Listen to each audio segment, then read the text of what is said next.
I, 43F, have 2 children. Sarah 17F and Aiden 15 meters. 9 years ago, my late husband passed away in a fatal car crash. I was devastated. I was afraid for my kids to grow up without a father, and I was afraid to be alone. Luckily, my family stepped up. My brother-in-law acted as a surrogate father for my kids. My sister and Bill do not have kids of their own, but were happy to help us out. 5 years ago, I met my now husband 47 meters and his daughter, Elizabeth 17F, at a friend's housewarming party. I was hesitant to date again, but I took things slow, making sure he was a good man to be around my kids. I discussed my kids' feelings with them along every important milestone and made sure they were comfortable with my husband and stepdaughter. When he proposed, and I spoke to my kids about how they felt, only one request, the promise, was made. I would make sure that my kids and I had time together, just the 3 of us still. I agreed to take my children out twice a month, just the 3 of us, with exceptions if need be. As my kids remember their father, and Elizabeth's mother was still in her life, we made a rule that neither of us would try to be parents to our stepkids. We are responsible for our bio kids. This was discussed with all the children together. Our kids are also allowed to choose how they feel about one another, whether or not they wished for a sibling relationship or something else. It's not up for my husband and I to decide. Back to present time, I still regularly take my kids out twice a month for an adventure with the 3 of us. This could be going out to dinner, a movie, the zoo, etc. I also take Elizabeth with me for some things, such as getting our nails done, shopping, volunteering.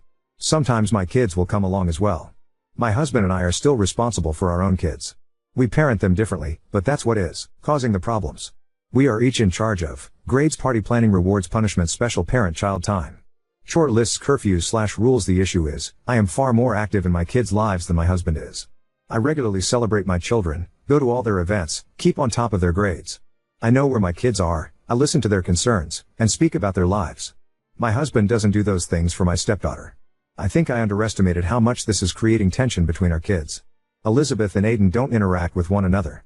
Elizabeth and Sarah absolutely despise one another. Sarah and Aiden are best friends. My husband came to me yesterday and said we needed to talk about how Sarah and Aiden, mostly Sarah, treat Elizabeth. He pointed out several instances of exclusionary behavior. Such as, Sarah driving Aiden around but not Elizabeth. Sarah and Aiden deciding to have the 2 bedrooms across the house from Sarah. Originally Aiden and Elizabeth would have had them, Sarah not inviting Elizabeth on her birthday trip to Cedar Point despite them having the same friend group. Sarah spending money buying Aiden gifts but not Elizabeth. Aiden refusing to allow Elizabeth to use his technology. Sarah and Aiden only doing things Elizabeth doesn't enjoy while at home or stopping when Elizabeth wants to join. Aiden refusing to cook for Elizabeth.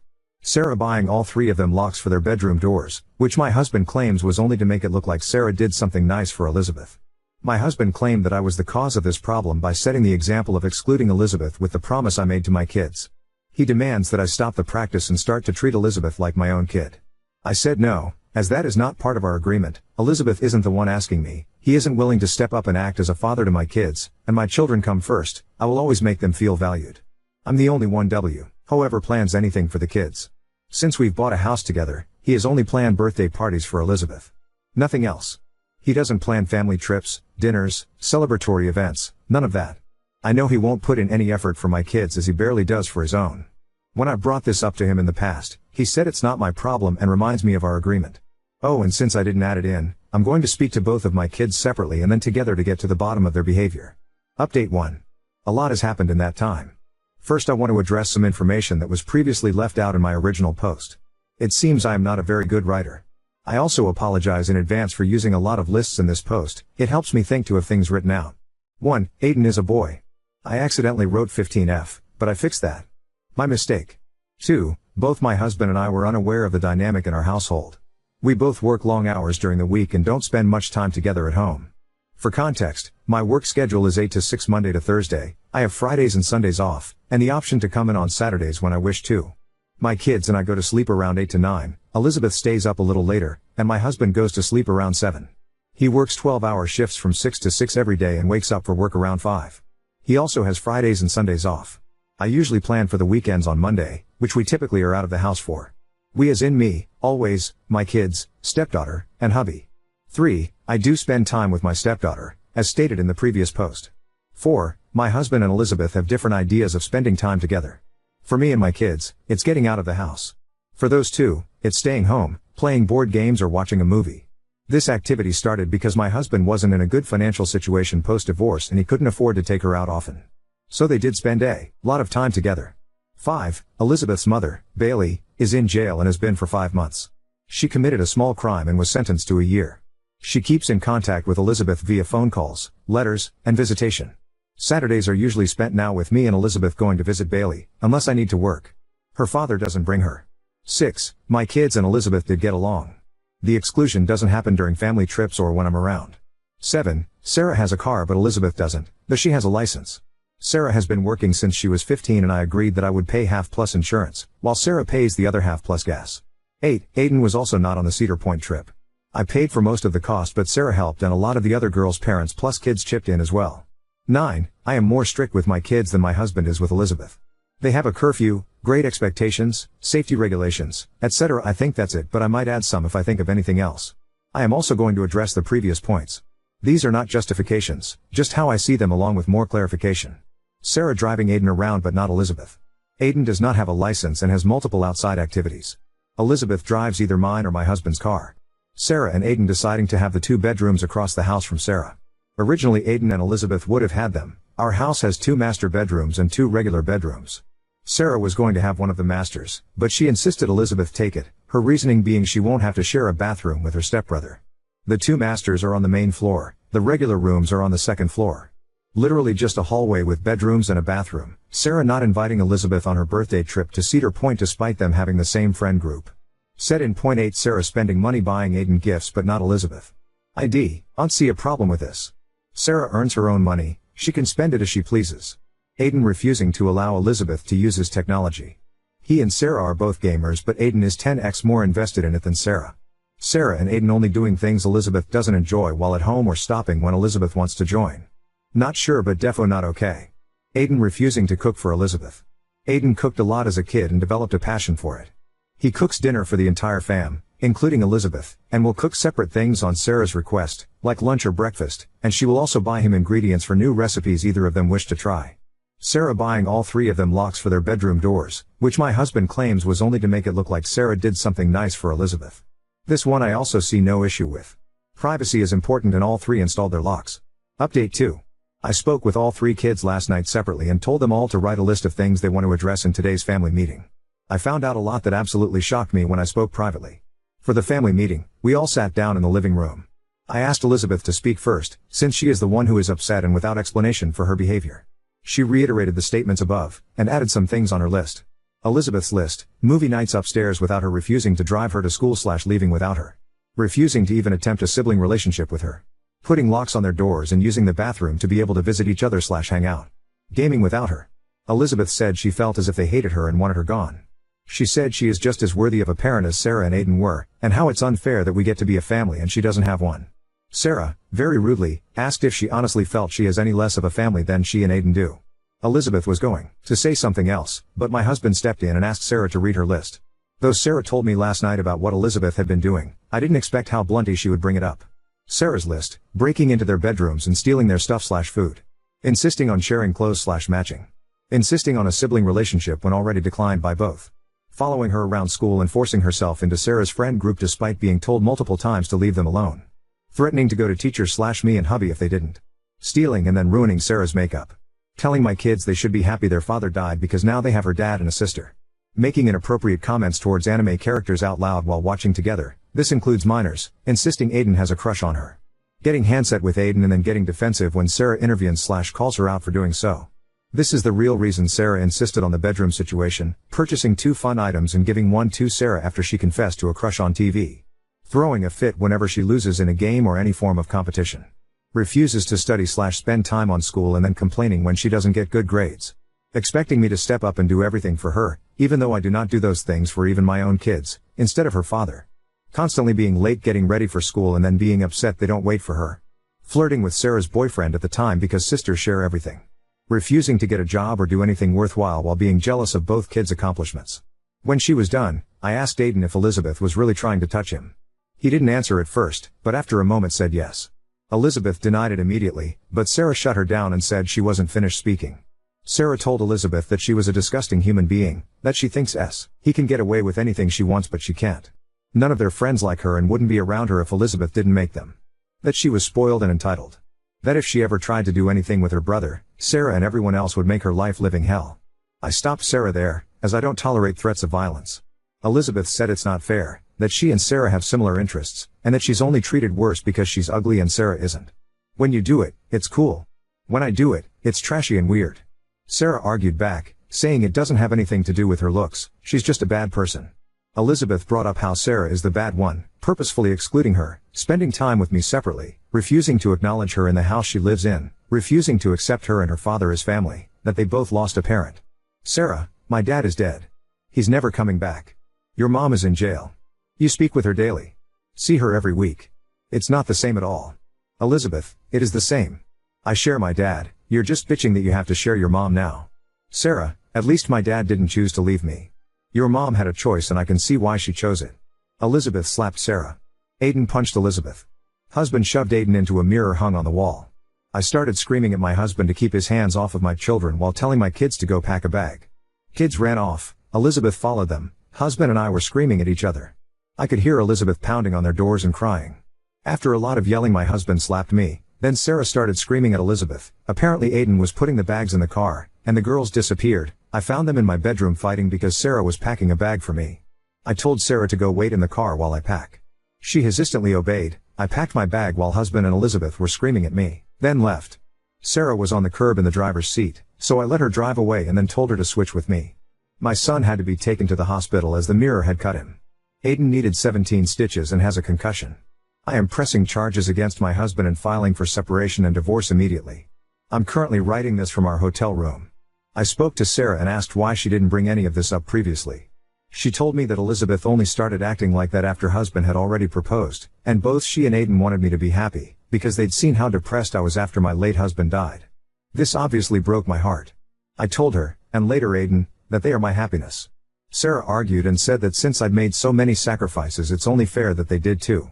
I promised her that she never needs to sacrifice anything for me, as I am their mother. Sarah started crying, apologizing and just saying how she never meant for me to lose another husband and that she never would have let Aiden get hurt. I kept reassuring her the whole ride to our hotel. My kids are asleep now. I'm scared. Neither husband nor Elizabeth has contacted me. I'm not sure if I want them to. Now on to second story.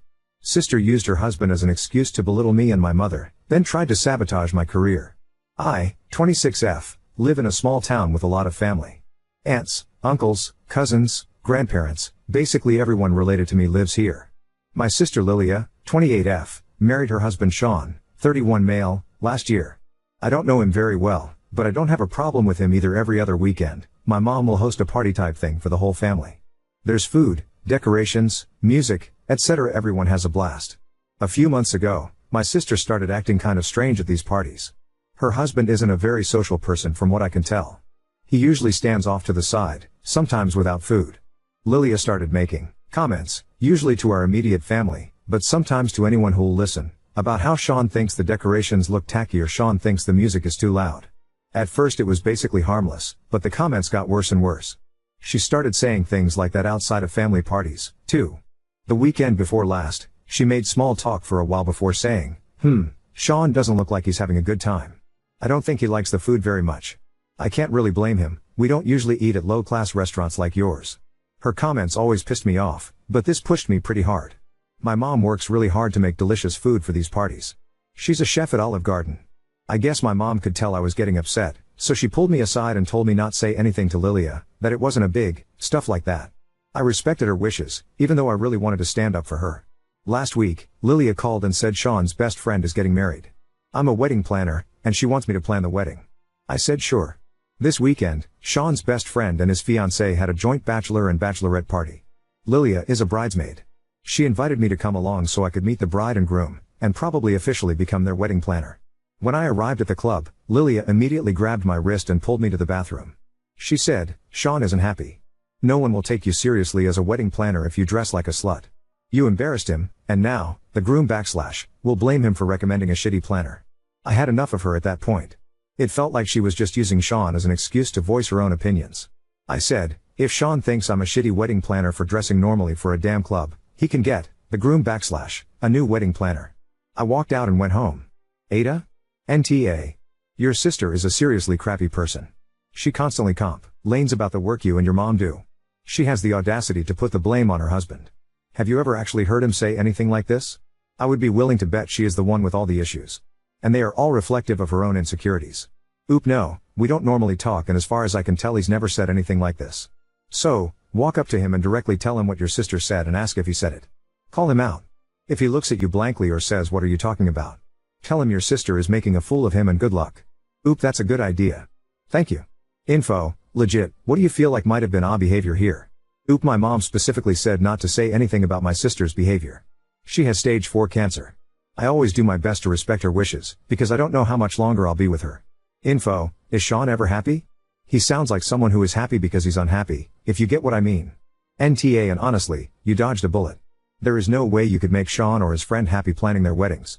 Oop, he doesn't always look like he's happy or having a good time. Maybe he just doesn't like to look happy around a crowd or in public. NTA, but why would you want to involve yourself deeper with miserable Sean and subject yourself to potentially being made to feel less than? Do you think he's suddenly going to become supportive and love all your party ideas? Oop, he's never directly said any of those comments to me, so I have no way of knowing if he actually said those things or not until I confront him, which will do. I figured it was a good work opportunity. Info, do you think Sean is trying to isolate your sister from her family? Oop, no, I think these are her opinions she's voicing through Sean. Maybe he is trying to isolate her, I don't know. First, NTA, no matter if it is Sean or your sister. Not nitpicking, just as, King, are they having the bachelor party like super early? I've only heard of them like at most a month or so before a wedding. That really didn't give you any time to plan. Makes me wonder if your sister only called you out to mock you or make you look crazy. Like some rando trying to get a job. Just saying, it feels a bit off. Oop, I thought they just wanted an excuse to have a party with all their friends. Update 1. I ended up inviting Sean and Lilia out to lunch. Lilia was still a little upset that I had dressed like a slut at the club, but mostly things went fine. Before we left, I asked Sean if he thought my outfit at the club was inappropriate. He said no. I asked if thought my mother's cooking was bad. He said no again, this time he looked more confused. Before I could ask him about another comment, Lilia grabbed his arm and pulled him up. She said they had to go. Sean looked even more confused and told Lilia he wanted to hear what I was going to ask next. She looked visibly angry, and after I asked him if he thought the decorations were tacky, Lilia said, "If you're not coming, I'm leaving without you." She ran to the car before either of us could stop her. Sean was really confused now and asked why I thought he didn't like the food, etc. I told him the whole story of how Lilia was telling me and my immediate family he was saying rude things. He looked completely shocked now. He said he never said any of those things, and that he thinks the parties are wonderful. He explained he's just a little antisocial and gets nervous around people he doesn't know well, which I totally get. He apologized if anything he did was offensive, but I said there was no need for an apology. I gave him a ride home. Lilia took off with their car. When we got there, my sister's car wasn't in the driveway. I went to my mom's house next to drop off some stuff I had for her in the car. When I got there, Lilia's car was parked outside. She was sitting at the dining table crying, and my mom was doing her best to comfort her. When my sister saw me, she started crying even harder. I sat down and waited until she could calm down. When she finally did, I gently asked why she was saying all those things. Lilia said, "I don't know. To make you hate him, I guess." My mom asked why she wanted us to hate him. She kept replying to our questions with "I don't knows" before admitting the truth. She said she'd been feeling jealous since our brother Eric got married. She felt like he was getting all the attention, especially when his wife announced her pregnancy. She also said Eric was always the golden child growing up, and she wanted people to notice her just this once. I never thought he was the golden child. In fact, Lilia seemed to be favored over him, but maybe I was too wrapped up in my own stuff to notice. My sister decided to stir up some drama to get the attention back on her. She used Sean, because no one in the family knew him very well, and it was easy because he doesn't interact with a lot of people. She claimed she wanted the attention so badly, even if it was negative. She wanted to see how far we'd let her go before one of us snapped. After a long talk, she promised never to do anything like this again, and admitted she mostly did all this out of resentment toward Eric for always stealing the spotlight. My mom promised to pay more attention to her, and she apologized if she ever made Lilia feel like Eric was better than her. We all hugged it out. Earlier tonight, Lilia called me and said she and Sean were going to try couples therapy, and she was going to get individual therapy for herself. I said I was happy for her and she can come to me if she ever needs anything. I guess that's it. I'll update again if anything else happens.